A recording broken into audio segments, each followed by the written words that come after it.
4200 civarında bıraktık. Hava koşullarının durumuna göre yarın tekrar denemeyi planlıyoruz. Herkesin sağlığıyla sıkıntı yok. Kampımıza geri dönüyoruz.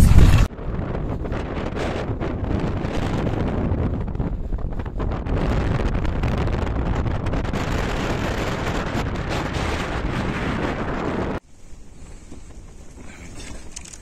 3800 kampındaki son durum. Nesrin ben. Ankara'dan katılıyorum bu tırmanışa.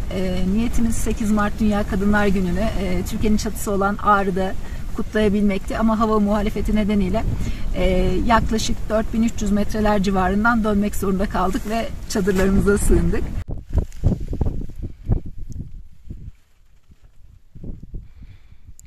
Yer beyaz, gök beyaz. Hiçbir şey görünmüyor. Ne zirve görünüyor, ne sırt hatları görünüyor.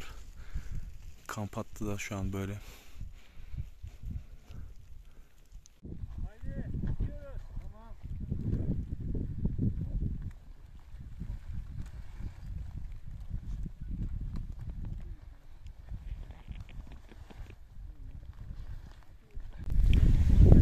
Merhaba, ben Nesrin. Merhaba, ben Svetlana.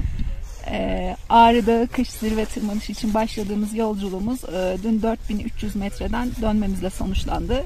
Hava koşulları beklediğimizden de kötü, daha doğrusu hızla kötüleşti diyelim. Aynı anda zaten. Evet.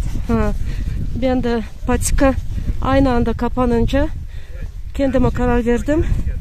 Kimse grubu rahatsız etmemek için karar verdim geriye dönmek. Evet, en iyi dağcı evine sağ salim dönen dağcıdır. Aynen. Biz de bundan hareketle sağlıklı bir şekilde faaliyetimizi bitirmeye çalışıyoruz. Şu an 2900'ler civarı ilk kamp kurduğumuz yere ulaşmaya çalışıyoruz. Sonrasında Çevirme Köyü'ne inip faaliyetimizi tamamlayacağız. Herkese sevgiler.